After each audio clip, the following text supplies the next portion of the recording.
안녕하세요. 이번 시간에는 HLB 33회차 전환사채가 최대 리피싱 되면 얼마까지 가격이 떨어질 수 있는지를 같이 살펴보도록 하겠습니다. 처음에 12월 16일에 나왔던 전환가액은 104,000원입니다. 이게 지금 어디까지 떨어졌냐면은 전환가액 조정이 여러 번 있었거든요. 그러고 나서 최종적으로 지금 79,171원까지 떨어져 있는 상태입니다. 최대로 떨어질 수 있는 거는 이 사항에 보면요, 발행 당시 전환가액의 70%까지를 최저로 볼 수가 있습니다. 그러면은 이제 단순하게 여기 104,000원에다가 70%를 곱한 거에 되지 않느냐라고 할 수 있습니다. 제가 이제 엑셀을 켰는데 이거랑 0.7을 곱하면은 73,282원이 나오죠. 그러면은 최대로 떨어질 수 있는 게 지금 73,000원 아니냐. 그래서 지금 현재 79,000원까지 떨어져 있는 상태인데 최대로 떨어질 수 있는 거는 이렇게 70%를 곱한 73,000원, 그러니까 4,000원 정도, 6,000원이죠. 6,000원 정도 더 떨어지는 게 끝이 아니냐라고 생각을 할 수가 있습니다. 그런데 이렇게까지만 생각하면 안 되고요. 가만 보면은 여기에 단이라고 적혀 있고요. 아까 봤던 거에 괄호를 읽어봐야 됩니다. 항상 잘 읽어봐야 되는데, 조정일 전 신주의 할인 발행 등의 사유로 전환가액을 이미 조정한 경우에는 이를 감안하여 산정한 그하액의 70%라고 합니다. 그러니까 뭐 할인 발행, 신주가 발행됐다는 뜻이거든요. 신주 발행할 수 있는 거는 뭐가 있을까요? 유상증자, 무상증자 같은 게 있습니다. HLB 같은 경우에는 지금 유무상증자를 했잖아요. 그렇기 때문에 요 괄호에 있는 사유가 발생을 한 겁니다. 그렇기 때문에 이거를 감안을 해서 산정한 가액의 70%를 계산을 해야 되는 겁니다. 그래서 일단은 이제 감이 안 오면은 사례를 한번 보면은 또 이해가 쉽습니다. 제가 코미판 사례를 가져왔는데요. 코미팜은 2019년 9월 4일에 전환가액이 조정이 됐습니다. 18,576원. 여기까지 봤을 때는 별로 이상한 걸 못 느끼겠죠. 그다음에 차트로 봐도 이제 리피싱 된 건 시가 하락에 따라서 리피싱 된 건데, 여기 2019년 8월 5일이랑 6일에 특히 6일에는 하한가를 맞았는데, 그러니까 이제 시가 하락에 따른 리피싱이 됐다는 것을 알 수가 있겠습니다. 그래서 이제 공시도 마찬가지로 이제 8월 달에 떨어지고 한 달 뒤에 시가 하락에 따른 전환가액 조정이 됐다. 그럼 여기까지는 뭐 별다른 이상할 게 없다라고 생각을 할 수 있는데요. 요 가액이랑 최초에 전환 사채 발행 결정했을 때 요 전환 가액이랑 비교를 해보면은 조금 이상하다는 걸 알 수 있습니다. 자, 또 이거 띄워놓고요. 저거 좀 그대로 쓰기 위해서 31,627원이라고 되어 있죠. 자, 그리고서 이제 상황에 내려가 보도록 하겠습니다. 요게 역시 마찬가지로 똑같이 나와 있는데요. 새로운 전환 가액은 발행 당시 전환가액의 70% 이상이어야 한다라고 나와 있습니다. 그러면은 이제 최대로 떨어질 수 있는, 그러니까 최저로 떨어질 수 있는 리피싱 가격은 여기 3만원에다가 70%를 곱하면 나올 수 있겠죠. 그래서 0.7을 곱하면은 21,438원이 나옵니다. 21,438원이라고 생각하고 가면은 이거 18,000원까지 떨어졌죠. 그래서 실제로는 70% 하면은 21,000원인데 여기 실제로 떨어진 건 18,000원까지 떨어졌습니다. 이게 어떻게 가능했느냐? 다시 차트로 돌아가 보면은 코미팜 같은 경우에는 요 시기에 지금 무상증자를 한 번 했고 두 번 했습니다. 무상증자가 총 2번 있었어요. 코미팜은. 그러면은 아까 그 조항이 있지 않을까라고 생각을 할 수가 있겠죠. 그래서 가서 보면요, 코미팜도 마찬가지로 조정일 전 신주의 할인 발행의 사유로 전환가액을 이미 조정한 경우 이를 감안하여 산정한 가액의 70%라고 적혀 있습니다. 그리고 이제 실제로 무상증자로 인해서 리피싱이 됐는지 보겠습니다. 2019년 1월 2일 무상증자에 따른 전환가액 조정이 나왔죠. 그래서 여기 12회차를 우리는 보는 건데요. 12회차 23,150원에서 22,053원으로 떨어졌고, 그 다음에 또 7월 15일에 여기도 마찬가지로 무상증자에 따른 전환가액 조정이 12회차가 22,000원에서 2만원으로 떨어졌습니다. 그럼 무상증자로 인해서 전환가액 조정, 리피싱이 된 것은 지금 총 2번이라는 걸 알 수 있죠.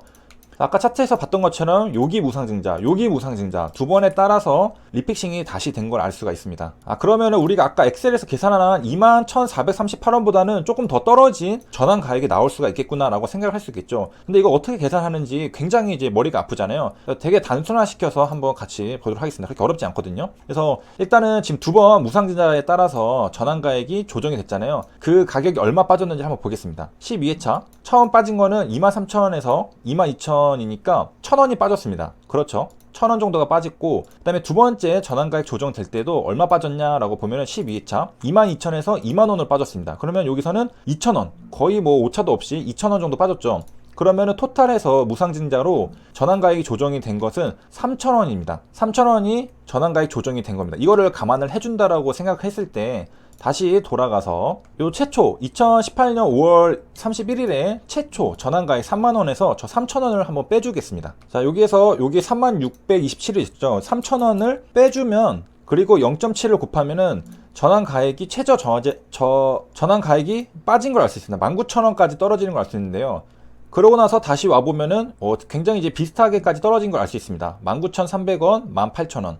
그래서 이거 가격 차이가 있는 거는 저희가 이제 굉장히 단순화시켜서 계산을 이제 해봤기 때문에 좀 차이가 나는 거고요. 엄밀하게 이제 여기 뭐 조정 방법에 있는 것들에 따라서 계산하면은 요 18,576원이 나옵니다. 그리고 이제 내려가서 보면은 최저 조정 한도가 있잖아요. 여기도 역시 마찬가지로 최초의 전환가액의 70%. 우리는 이제 이것만 있는 줄 알았는데 실제로는 무상증자를 반영 후까지 결정을 해야 됩니다. 그래서 이 70%까지만 했을 때는 21,000 얼마 나왔지만은 무상증자까지 반영하면은 최저 조정 한도가 18,576원까지 나오고요. 코미판 같은 경우에는 지금 최저까지 떨어진 겁니다. 그래서 여기서 이제 더 이상 떨어질 수는 없습니다. 그래서 18,576이 최저 리픽싱이라는 것을 알 수가 있습니다. 그래서 이제 리픽싱이 횟수 제한은 없다고 하더라도 가격 제한이 있거든요. 최대 이제 70%까지만 할 수 있기 때문에 주가가 이렇게 뭐 30% 이상 급락을 할 경우에는 리픽싱이 아무리 재도 평단가가 더 내려갈 수 없습니다. 그래서 코미판 같은 경우에도 이 차트를 보면은 이제 알 수 있겠지만은 아까 봤던 게 18,000원이었잖아요. 18,500원이니까 요 정도입니다. 요 정도 선에서 리픽싱 가격이 이제 된 거고, 가격은 실제로는 12,000원 정도에서 놀고 있었기 때문에 시비 투자자가 주식으로 전환하려고 한다면은 손해입니다. 손실 구간이고, 그렇기 때문에 이 사례를 보면은 주가가 무한히 떨어진다고 한다면은, 그러니까 굉장히 많이 떨어진다고 하면은 시비 투자자도 리픽싱 한다고 해도 그 평단가가 그렇게까지 많이 떨어질 수는 없다. 70%가 한계다. 이거는 뭐 대부분 시비 투자자들이 해당이 되죠. 70%로 다 정해놨기 때문에 wen만하면 이런 규정이 있습니다. 그래서 HLB도 있는지 한번 같이 보러 가려면은 HLB도 역시 마찬가지로 70%의 한계가 정해져 있습니다. 자, 그럼 이제 HLB도 한번 계산을 해보도록 하겠습니다. HLB는 유상증자, 무상증자 두 번 했기 때문에 똑같이 두 개를 한번 빼주도록 하겠습니다. 이거는 이제 내려가서 이제 무상증자 그리고 유상증자 제가 두 개 다 가져왔습니다. 순서는 여기 유상증자가 먼저 일어난 겁니다. 전환가액 조정이 유상증자에서는 대략으로 2,000원이 일어나는 걸 알 수가 있습니다. 마이너스 2,000원 정도 빠졌죠. 그 다음에 무상증자 같은 경우에는 대략 한 10,000원 정도, 8,000원 정도 빠진 걸 알 수 있습니다. 이거 두 개 토탈로 하면은 맨 처음에 이제 89,000원에서 87,000원, 79,000원을 빠졌잖아요. 그러니까 10,000원 빠졌다고 볼 수가 있겠습니다. 순서가 이렇게거든요. 그래서 이제 유상증자, 무상증자, 전환가액 조정이 되니까 애초에 89,000원이었던 게 최종으로 79,000원 됐으니까 여기 가격 차이를 보면은 10,000원이 빠진 것을 확인할 수 있습니다. 구체적으로는 유상증자에서는 2,000원이 빠졌고 무상증자에서는 8,000원이 빠졌습니다. 그래서 2,000원 더하기 8,000원은 10,000원이죠. 89,000원에서 79,000원도 10,000원. 결국에 10,000원이죠. 그리고 이제 최초 공시로 오겠습니다. 그러면은 전환가액이 여기 104,000원이라고 적혀있잖아요. 104,689를 일단 제가 적어 놓고요. 여기에서 저희가 얼마를 빼야 되냐면은 10,000원을 빼야 되잖아요. 10,000원을 한번 빼도록 하겠습니다. 여기서 10,000원을 이렇게 빼면은 94,000원 나옵니다. 여기다가 0.7을 곱해야 되겠죠. 그래서 0.7을 이거랑 요 위에 거 같이 곱하면은 얼마까지 나오냐? 66,282원이 나옵니다. 우리가 앞에 처음에 계산했던 거는 73,000원이었잖아요. 그래서 이제 지금 현재 리픽싱 된 가격 79,000원에서 대략 한 6,000원 정도 더 빠질 거라고 볼 수가 있는데, 물론 이제 빠진다는 건 시가가 하락했을 경우죠. 주가가 떨어졌을 때 리픽싱이 되는 거니까. 실제로 유상증자, 무상증자까지 가액을 이제 정하고 나서 계산을 하면은 66,000원입니다. 그러니까 대략 13,000원 정도 더 빠질 여력이 있다는 거죠. 그래서 가격이 6만원대까지 떨어진다고 한다면은 여기까지 전환가액이 리픽싱 될 수 있다라는 사실입니다. 그러니까 다시 말하면 우리가 생각했던 리픽싱 최저 가격이 73,000원이 아니라 66,000원까지 떨어질 수 있다라는 것이고요. 물론 이제 이 계산도 앞에서 코미팜이 했던 것처럼 약간 야매로 약간 단순화 시켜가지고 계산했기 때문에 이제 구체적인 숫자는 좀 다를 수가 있습니다. 그래도 대략적으로는 이제 비슷하다고 생각을 하고요. 그다음에 이제 전환가액 조정에 관한 사항을 보면요, 여기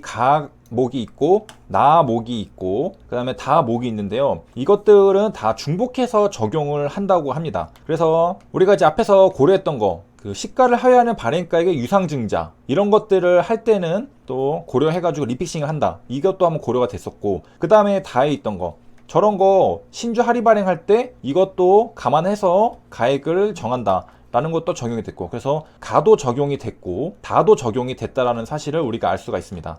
나는 발생한 합병이나 자본감소, 주식분할, 병합 이런 것들은 없었기 때문에 나는 적용이 안 됐는데, 이제 가랑 다는 적용이 됐다는 사실. 그리고 조정 후 전환 가액은 조정 전 전환 가액을 상한으로 한다라고 되어 있습니다. 그러니까 이게 무슨 말이냐면은 앞에 뭐 조정 전 전환 가액 이렇게 있잖아요. 그 다음에 조정 후 전환 가액은 이거를 넘어설 수 없다는 겁니다. 그러니까 리픽싱은 가격이 올라갈 순 없고 내려갈 수밖에 없다. 내려가는 것밖에 없다라는 뜻입니다. 그러니까 조정을 했는데 가격이 올라갔다라고 그보다 더 높게 조정 후 전환 가액을 정해주는 게 아니라 이거는 상한이고요. 여기서 뭐 시가 하락이나 유상증자나 무상증자에 따른 전환 가액 조정은 항상 밑으로만 일어난다라는 사실입니다. 그래서 이제 HLB 차트를 마지막에 보면 66,000원 부근이면 대략 여기네요. 선을 이렇게 그어보면 한 요 정도가 66,000원 선이라는 것을 알 수가 있습니다. 여기가 리피싱 되는 그 최저 가격이라는 것을 또 알 수가 있고요. 여기까지 시청해주셔서 감사합니다.